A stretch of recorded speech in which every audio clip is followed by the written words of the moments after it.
নমস্কার বন্ধুরা, সুইসনেস কিচেনে সকলকে সাদর আমন্ত্রণ জানিয়ে আজকের রেসিপি শুরু করছি। বন্ধুরা, আজকে আমি বানাবো একদম নতুন ও ইউনিক ও অত্যন্ত সুস্বাদু দারুণ মুচমুচে নাস্তা বা স্ন্যাক্সের রেসিপি।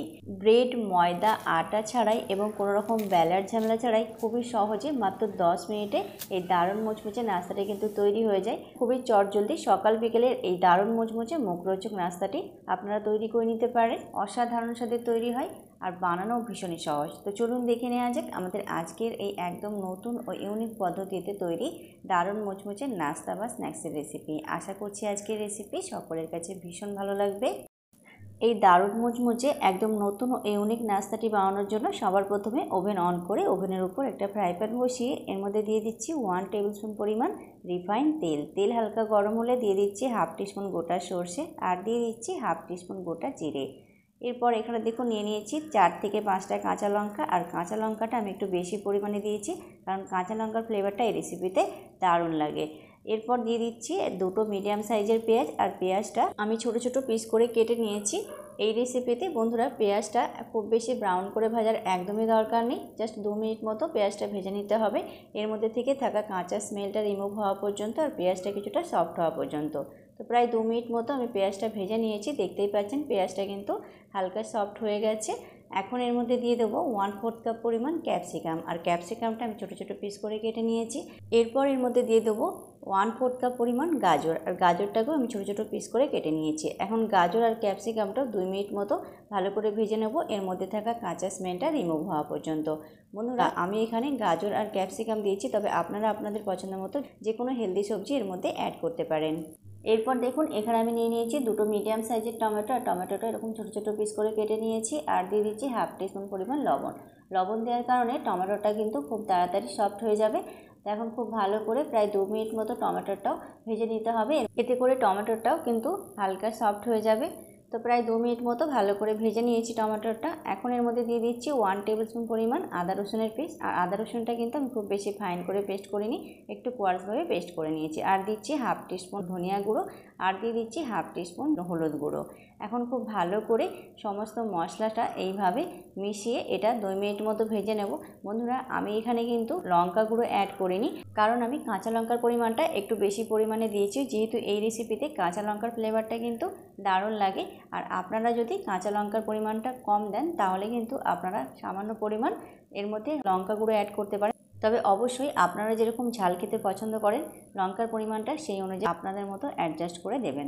তো মশলাটা খুব ভালো করে সবজির সাথে 2 মিনিট মতো ভেজে নিয়েছি। এখন একটা ঢাকনা দিয়ে ঢেকে এটা মিডিয়াম ফ্লেমে 4 থেকে 5 মিনিট রেখে দেবো। এতে করে আমাদের সবজিগুলো খুব ভালো মতো সফট হয়ে যাবে আর মশলাটাও খুব সুন্দরভাবে কষানো হয়ে যাবে। তো প্রায় ফিরে আসলাম 5 মিনিট পর, ঢাকনাটা খুলে নিচ্ছি। দেখতেই পাচ্ছেন টমেটোর মধ্যে থাকা যে এক্সট্রা জলেই কিন্তু আমাদের সবজিগুলো খুব সুন্দরভাবে সিদ্ধ হয়ে গেছে, আর মশলাটাও কিন্তু খুব সুন্দরভাবে কষানো হয়ে গেছে, আর মশলার ফ্লেভারটা সবজিগুলোর সাথে খুব সুন্দরভাবে মিশে গেছে। এরপর এখানে দেখুন আমি নিয়ে নিয়েছি 5টা মিডিয়াম সাইজের আলু, আর আলুটা আমি আগের থেকে খুব ভালো করে সিদ্ধ করে ম্যাশ করে নিয়েছি। আলুটা আমি এর মধ্যে দিয়ে দিলাম। বন্ধুরা, আলুটা কিন্তু খুব সুন্দরভাবে ম্যাশ করে নিতে হবে। এরপর এর মধ্যে দিয়ে দিচ্ছি হাফ টিস্পুন গরম মশলা গুঁড়ো, আর দিয়ে দিচ্ছি সামান্য একটু ফ্রেশ ধনেপাতা কুচি। এখন খুব ভালো করে সমস্ত মশলার সাথে আলুটা এইভাবে মিশিয়ে নিতে হবে। আলুটা মশলার সাথে মিশিয়ে 3 থেকে 4 মিনিট সময় ধরে খুব ভালো করে রান্না করে নিতে হবে, যাতে সমস্ত মশলার ফ্লেভারটা আলুর সাথে খুব ভালোভাবে মিশে যায়। বন্ধুরা, দেখতেই পাচ্ছেন আমি প্রায় 3 থেকে 4 মিনিট সময় ধরে খুব ভালো করে আলুটা মশলার সাথে মিশিয়ে নিয়েছি। এখন আমাদের মশলার ফ্লেভারটা আলুর সাথে খুব ভালোভাবে মিশে গেছে। এখন আমাদের এই দারুণ টেস্টি আলুর পুর বা স্টাফিংটা একদম রেডি। এখন ফ্লেমটা অফ করে আলুর পুরটা একটা প্লেটের মধ্যে ঢেলে নিচ্ছি। এখন যেহেতু স্টাফিংটা খুবই গরম আছে তাই কিছুক্ষণ রেখে দেবো এটা ভালো মতো ঠান্ডা হওয়ার জন্য। এরপর এখানে দেখুন ওভেন অন করে ওভেনের উপর একটা কড়াই বসিয়ে কড়াইয়ের মধ্যে দিয়ে দিচ্ছি 2 কাপ পরিমাণ জল। এরপর দিয়ে দেবো হাফ টিস্পুন পরিমাণ লবণ, আর দিয়ে দেবো 1 টিস্পুন পরিমাণ রিফাইন তেল। এখন জলটা খুব ভালো মতো গরম হওয়া পর্যন্ত অপেক্ষা করব। তো জল ভালো মতো গরম হয়ে গেলে এখানে দেখুন নিয়ে নিয়েছি 1 কাপ পরিমাণ সুজি। বন্ধুরা, সুজিটা আপনারা সরু অথবা মোটা যে কোনো দানা দিতে পারেন। বন্ধুরা, এই সময় ফ্লেমটা কিন্তু একদম লো রাখতে হবে। ফ্লেমটাকে লো রেখে এটা কন্টিনিউ এইভাবে রান্না করে নিতে হবে, তা না হলে কিন্তু এর মধ্যে লাম্পস তৈরি হয়ে যাবে। বন্ধুরা, সুজি কিন্তু খুব তাড়াতাড়ি জল অ্যাবজর্ব করে নেয়। তো দেখতেই পাচ্ছেন সুজি কিন্তু অনেকটা ঘন হতে শুরু করেছে। এখন এটা কন্টিনিউ এইভাবে রান্না করতে হবে যতক্ষণ না এটা প্যান ছাড়তে শুরু করছে আর একটা ডোয়ের আকারে পরিণত হচ্ছে, ততক্ষণ আমাদের এই সুজিটা রান্না করে নিতে হবে। তো দেখতেই পাচ্ছেন বেশ কিছুক্ষণ রান্না করার পরে সুজিটা কিন্তু অনেকটা বেশি ঘন হয়ে গেছে আর এখন প্যান ছাড়তে শুরু করেছে। এখন একটা ডোয়ের আকারে পরিণত হয়ে গেছে। তো এর থেকে বেশি কিন্তু আর একদমই আমরা সুজিটা রান্না করব না। এখন আমাদের সুজির ডোটা একদম পারফেক্টভাবে রেডি হয়ে গেছে। এখন একটা ঢাকনা দিয়ে ঢেকে ফ্লেমটা অফ করে এটা আমি 5 থেকে 7 মিনিট রেখে দেবো হালকা কিছুটা ঠান্ডা হওয়ার জন্য। আর অবশ্যই কিন্তু ঢাকনা দিয়ে ঢেকে দিতে হবে। এরপর এখানে দেখুন আমরা যে স্টাফিংটা তৈরি করে রেখেছিলাম সেই স্টাফিংটা এখন ভালো মতো ঠান্ডা হয়ে গেছে। হাতের মধ্যে সামান্য একটু তেল নিয়ে খুব ভালো মতো তেলটা মাখিয়ে নিলাম। এরপর একটা চামচের সাহায্যে অল্প একটু স্টাফিং তুলে হাতের মধ্যে এইভাবে একটু স্কোয়ার শেপ করে আমি শেপ দিয়ে নিচ্ছি। বন্ধুরা দেখতেই পাচ্ছেন কত ইজিলি তৈরি হয়ে যাচ্ছে। হাতের মধ্যে কিন্তু অল্প তেল অবশ্যই গ্রিস করে নিতে হবে, তা না হলে কিন্তু হাতের মধ্যে এটা লেগে যেতে পারে। তো দেখতেই পাচ্ছেন আমাদের একটা নাস্তা কিন্তু এরকম স্কোয়ার শেপ দেওয়া তৈরি হয়ে গেছে। একই রকমভাবে আমি আরও একটা নাস্তা তৈরি করে নিচ্ছি। বন্ধুরা আপনারা আপনাদের পছন্দ মতো যে কোনো শেপে এটা তৈরি করে নিতে পারেন, তবে আমি এখানে স্কোয়ার শেপ দিচ্ছি। তবে আমি সাজেস্ট করব স্কোয়ার শেপে এই নাস্তাগুলো তৈরি করে নেবেন, তাহলে কিন্তু এই নাস্তাগুলো দেখতেও ভালো লাগবে আর একদম নতুন ধরনের একটা নাস্তা তৈরি হবে। তাই চেষ্টা করবেন এগুলো স্কোয়ার শেপেই তৈরি করার। তো দেখতেই পাচ্ছেন সমস্ত স্টাফিংটাই আমি একই রকমভাবে এরকম স্কোয়ার শেপে তৈরি করে নিয়েছি। এখন একেবারে রেডি, আর দেখতে কতটা ভালো লাগছে। এখন আমরা এটা সাইডে রেখে দিলাম। এরপর একটা মিক্সিং বোল নিয়েছি আর মিক্সিং বোলের মধ্যে আমরা যে সুজির ডোটা তৈরি করে রেখেছিলাম সেটা রেখে দিলাম। এর মধ্যে দিয়ে দিচ্ছি 1 টেবিল স্পুন পরিমাণ রিফাইন্ড তেল। এখন হাত দিয়ে খুব ভালো করে এইভাবে ডোটা মেখে নিতে হবে। বন্ধুরা এটা কিন্তু খুব বেশি ঠান্ডা করা যাবে না, মোটামুটি আঙুল সহ্য করতে পারবে ঠিক সেই মতো ঠান্ডা এটা করে নিতে হবে। খুব বেশি ঠান্ডা হলে এটা কিন্তু মাখতে বেশ অসুবিধা হবে। আর অবশ্যই অল্প একটু তেল এর মধ্যে দিতে হবে, তা না হলে কিন্তু হাতের মধ্যে লেগে যেতে পারে। তো বেশ কিছুক্ষণ টাইম নিয়ে খুব ভালো করে এটা মেখে নিয়েছি আর দেখতেই পাচ্ছেন ঠিক এইরকম একটা স্মুথ করে পারফেক্ট একটা ডো তৈরি করে নিতে হবে, একদম মসৃণ করে। তো আমি আপনাদের সামনের থেকে দেখাচ্ছি ঠিক এইরকম একটা মসৃণ ডো আমাদের তৈরি করতে হবে। তো আমাদের ডোটা একদম পারফেক্টভাবে রেডি হয়ে গেছে। এরপর আমরা নাস্তাগুলো তৈরি করে নেবো। তার জন্য এখানে দেখুন একটা চৌকি নিয়ে নিয়েছি আর নিয়েছি একটা এরকম প্লাস্টিক আমাদের সবার বাড়িতেই থাকে। এরপর দিয়ে দিচ্ছি সামান্য একটু তেলটা খুব ভালো মতো ব্রাশের সাহায্যে এইভাবে মাখিয়ে নিচ্ছি। এখন ডোয়ের মধ্যে থেকে অল্প একটু নিয়ে একটা লেচি তৈরি করে নিয়েছি আর ঠিক এরকম সমান করে একটা লেচি তৈরি করে নিতে হবে গোল করে। এখন লেচিটা প্লাস্টিকের মাঝে রেখে দিলাম আর এইভাবে প্লাস্টিকটা ফোল্ড করে নিয়েছি।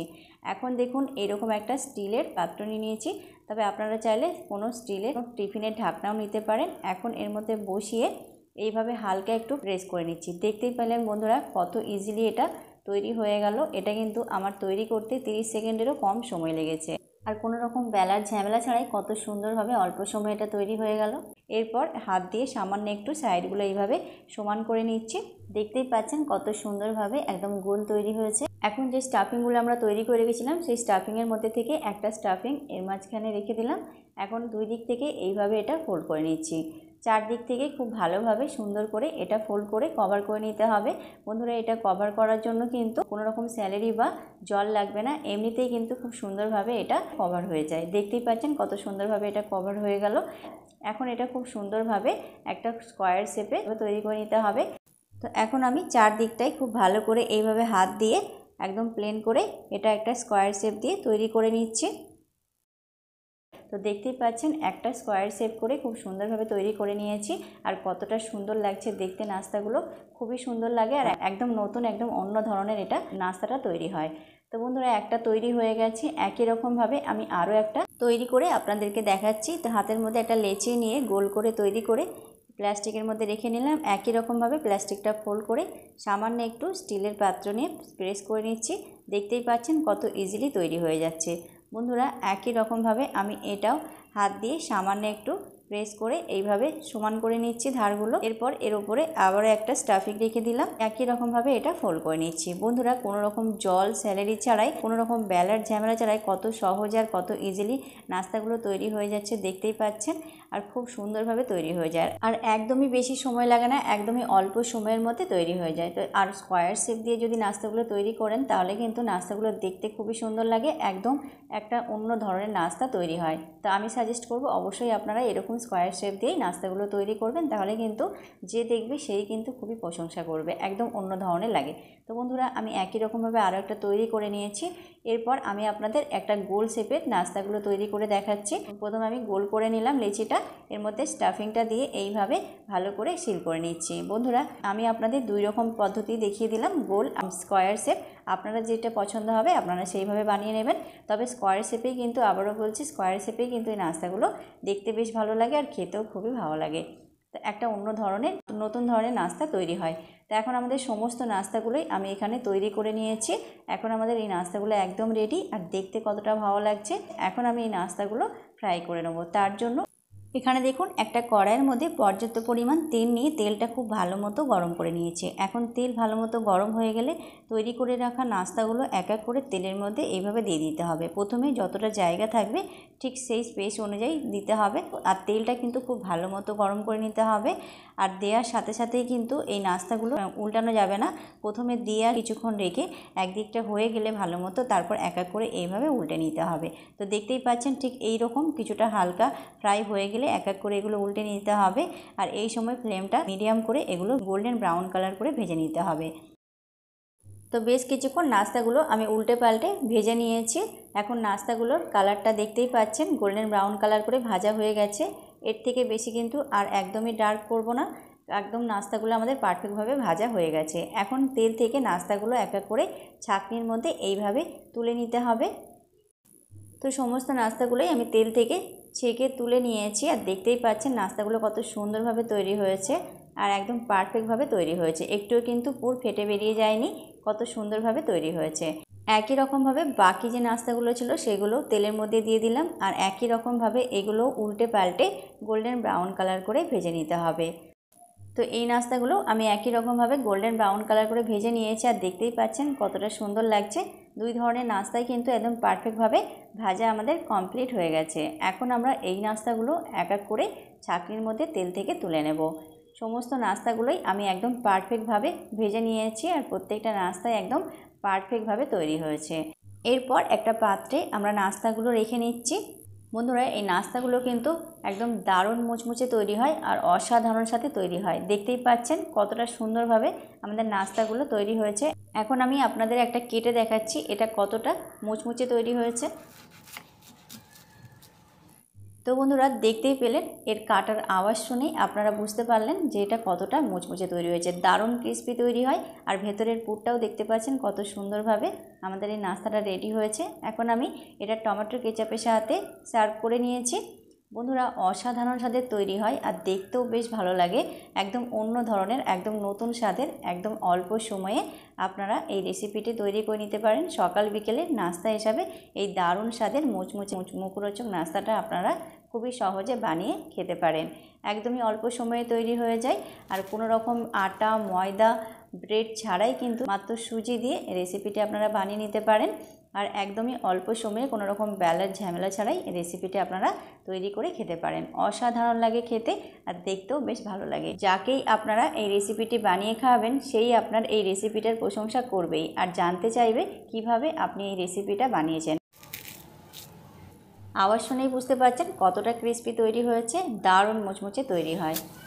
বন্ধুরা ভালো লাগলে অবশ্যই এইভাবে একবার এই নতুন ধরনের এই ইজি নাস্তাটা বাড়িতে বানাবেন, আর কেমন হয়েছে আপনাদের ফিডব্যাক অবশ্যই কমেন্টের মাধ্যমে জানাবেন। আশা করছি খুবই ভালো লাগবে। তো বন্ধুরা তৈরি হয়ে গেল খুবই সহজে আমাদের আজকের এই একদম নতুন ও ইউনিক সুজি আলুর নাস্তা রেসিপি। আজকের রেসিপি আপনাদের কেমন লাগলো অবশ্যই কমেন্টের মাধ্যমে জানাবেন, আর ভিডিওটি ভালো লাগলে লাইক, কমেন্ট, শেয়ার করে চ্যানেলটি সাবস্ক্রাইব করে পাশে থাকার অনুরোধ রইল। তো আজ এই পর্যন্ত, আজ এখানেই বিদায় নেব। আবারও দেখা হবে আগামী পর্বে নতুন একটা ভিডিও নিয়ে। ততক্ষণ পর্যন্ত আপনারা খুব ভালো থাকবেন, সুস্থ থাকবেন। Tata, bye bye.